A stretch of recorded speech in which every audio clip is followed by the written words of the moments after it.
తిరుపతిలో భూమన కరుణాకర్ రెడ్డి మాట్లాడుతున్నారు. ప్రత్యక్షంగా చూద్దాం. అంటే నేను చేసినటువంటి ఒక నిజమైన ఆరోపణ మీ గుండెల్లో గుబులు కుట్టించి భయపడి మీ ఇష్టం వచ్చినట్టుగా మాట్లాడుతున్నారు. నిన్న అధ్యక్షుడు నాయుడు గారు మాట్లాడుతూ నీ అంతు చూస్తా, నీ మీద క్రిమినల్ కేసులు పెడతాం, రాష్ట్రమంతా పెడతాము అని అన్నాడు. అంటే రాష్ట్రమంతా పెడతాము అని అంటే రాష్ట్రమంతా పెడతామంటే అర్థం ఏందో అర్థమైపోయింది. అంటే మీరు పనిగట్టుకొని మీకు నచ్చనటువంటి వాళ్ల మీద కేసులు పెడతారు అని.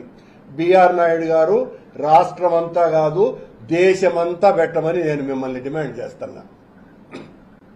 నేను సిద్ధం.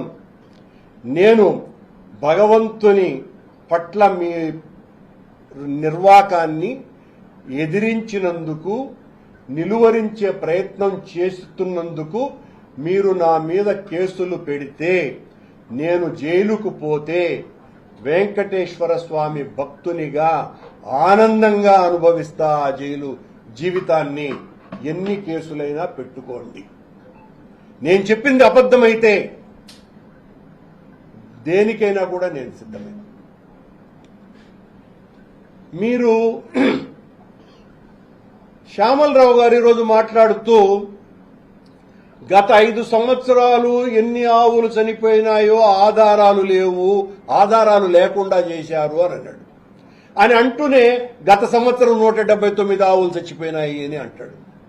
అంటే ఒకే ప్రెస్ మీట్ లో 179 ఆవులు గత సంవత్సరం చనిపోయినాయని, అంటే గత సంవత్సరం నువ్వు ఉన్నావు కదా అనే అర్థంలో నన్ను, గత సంవత్సరం జూన్ నుంచే నేను లేను, అంతకు పూర్వం ఉన్నది నేను 5 నెలలు మాత్రమే. ఇంత తొందరపాటుతో వీళ్ళ అజ్ఞానం హద్దులు లేకుండా ప్రకటించుకుంటున్నారు. ఆయన మరొక మాట అన్నాడు, తెలుగుదేశం పార్టీని మోస్తున్నటువంటి ఒక గొప్ప సేవకుడిలాగా సీఎం గారు నాకు బాధ్యత అప్పగించినారు, అక్కడంతా కూడా ప్రక్షాళన చేయవలసినటువంటి అవసరం ఉన్నదేనని, మేము చాలా ప్రక్షాళన చేశామని ఆయన గారు చెప్పుకున్నారు. ఏ ప్రక్షాళన చేసినారు శ్యామలరావు గారు? మీరు అన్నప్రసాదాలను మేము చాలా నాణ్యతతో ఇస్తున్నాము అంటారు. ఎక్కడ మార్పులు జరిగినాయి? మీరు చెప్పుకోవటమే తప్ప, మీరు చెప్పుకొని సంకలు గుద్దుకోవటమే తప్ప మీరు చేసినటువంటి పెను మార్పు ఏమీ లేదు. మేము ప్రక్షాళన చేసినామని ఇప్పుడేదో భక్తులకు అందరికీ కూడా అన్నప్రసాదాలు అందజేస్తున్నాము క్యూ లైన్లలో అన్నారు. అయా శ్యామలరావు గారు, గతంలో రాజశేఖర రెడ్డి గారు ముఖ్యమంత్రిగా ఉండగా ఆయన సూచనతో నేను అధ్యక్షుడిగా ఉన్నప్పుడే క్యూ లైన్లలో ఉన్నటువంటి వాళ్ళకందరికీ కూడా అన్నప్రసాదాలు పాలు ఇవ్వాలన్నటువంటి ఆలోచన చేసి దాన్ని ఆచరణలోకి తీసుకొని వచ్చి అప్పటి నుంచి ఈ ఆచారం కొనసాగుతోంది అని మీకు గుర్తు చేస్తున్న శ్యామలరావు గారు, ఇదేదో మీరు పెడుతున్నటువంటి ఏదో గొప్ప చర్యగా మాట్లాడుకుంటున్నారు మీరు. అలాగే లడ్డూ నాణ్యత విషయంలో మీరు మాట్లాడినటువంటి మాటలేంటి? కల్తీ జరగలేదని ఒకరోజు ముందు రోజు చెప్పారు. చంద్రబాబు గారికి భయపడిన తర్వాత కల్తీ జరిగిందని చెప్పినారు. ఒకసారి వెజిటబుల్ ఆయిల్స్ కలిసినాయని చెప్పినారు. మరొకసారి చంద్రబాబు గారికి తానా అంటే తందానా అని పలికినారు. అయినా మీరు రిజెక్ట్ చేసినటువంటి ఆ నెయ్యి వాడక ఆ లడ్డూ తయారీకి వాడలేదు కదా. వాడకుండా రిజెక్ట్ చేసినటువంటి వాటిలతో కల్తీ నెయ్యితో లడ్డు తయారు చేసినారని ఒక ఈవోగా మీరు ఎలా ఆరోపణ చేయగలరు? ఎలా? ఒకవేళ రాజకీయపరమైనటువంటి విమర్శలైతే రాజకీయాలు చేయవచ్చు, కానీ ఈవో స్థాయి ఒక సీనియర్ ఐఏఎస్ అధికారిగా ఉండి మీరు ఈ రకమైనటువంటి ఆరోపణ ఏ రకంగా చేయగలరు శ్యామలరావు గారు?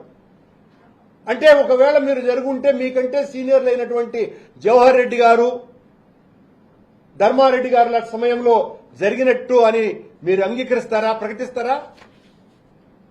జరిగిందేనని జవహర్ రెడ్డి గారు ఈ రకంగా చేశారని ప్రకటిస్తారా?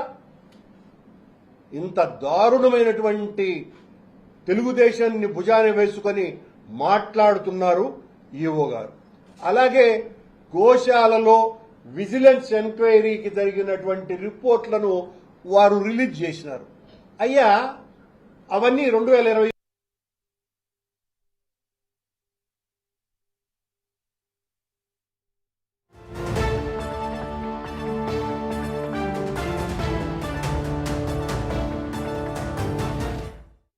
ఆదేశించింది ఎవరు? రిపోర్ట్లు ఇవ్వమని చెప్పి, అక్కడ ఎంక్వైరీ చేయమని చెప్పి ఆదేశించింది ఎవరు? మా ప్రభుత్వం కదా. మా ప్రభుత్వంలో, మా పాలనలో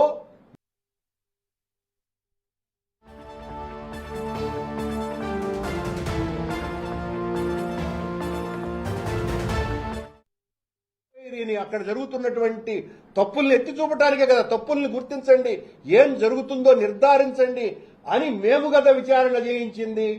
అది మా విజిలెన్స్ రిపోర్ట్ కదా.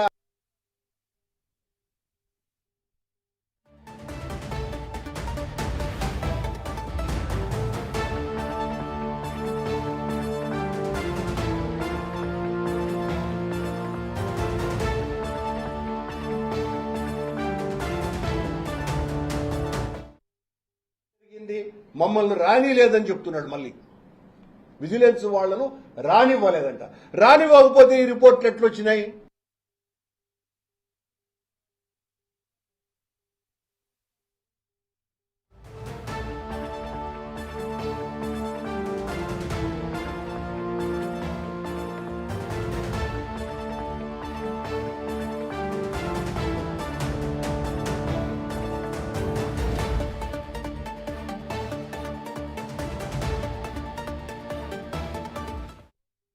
మీరు వచ్చి 10 నెలలు